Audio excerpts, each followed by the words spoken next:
Hi, I'm Cindy from bdancewear.com, and today in this video I'm going to show you how to use some paint to create leaves. It's a great technique to use if you're looking for that jungle feel. One of my favorite things is to see things and figure out how somebody did it. They had mesh strips that looked like feathers and leaves. They definitely weren't cut. They weren't sewn, because sometimes sewing with a stretch mesh, it just leaves a little bit of bowing to it. People call it lettuce leaf effect. And so I tried to figure out if there was a weight to it. How did they do it? And so I figured out how they did it. They did it using paints. So the first thing we're going to do is decide, I'm going to use this paper plate to come up with the shape of our leaf, and you can do this as a feather also. It's the same idea. So the first thing you'll want to do is kind of get your shape. Let's round that edge a little. There we go. And so that'll be basically the shape. So I'm going to go ahead and throw this into the trash can. I'm going to draw it on here with a pen. Normally I use a bar of soap. I don't know that you can see it when I do that. I see it, it washes away, but let's go ahead and draw it with a pen. Now whenever you're doing this, you want fabric that doesn't fray, because you don't want it just pulling right off the edge.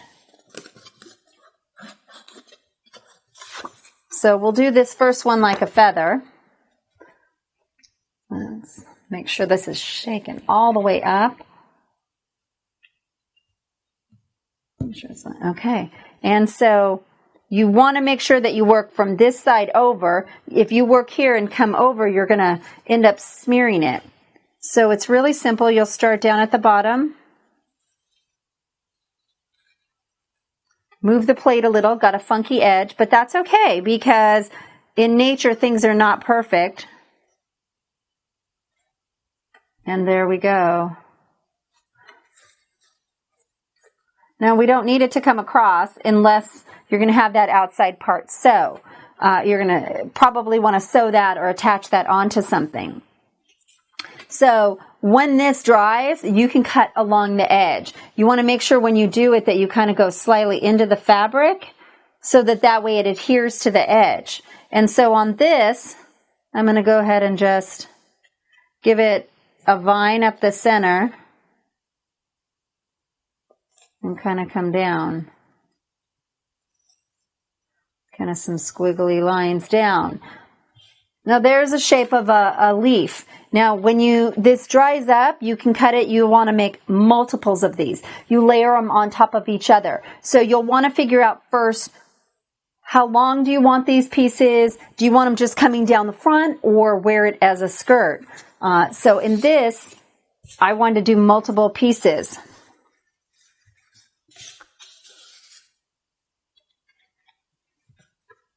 So then you can use this as a template if you're going way past it.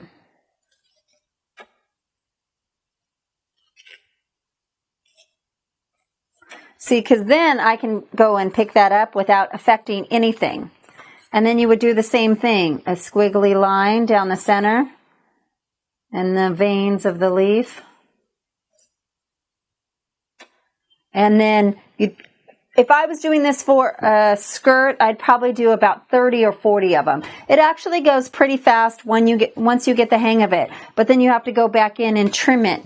And it's a great effect, something just a little different. Nobody else will have this same idea on their costume. So it makes it really unique, and just enjoy it. Thank you for watching our video, and if you enjoyed it, make sure and click here to subscribe, because we're going to have some amazing DIY videos coming out. And if you want to get our free, complete dance costume DIY guide, click right here, or go to bdancewear.com/DIY guide. And lastly, if you have any questions or ideas for future videos, please leave it in the comments below. Thanks again for watching our video, and remember, be original, be colorful, bdancewear.com.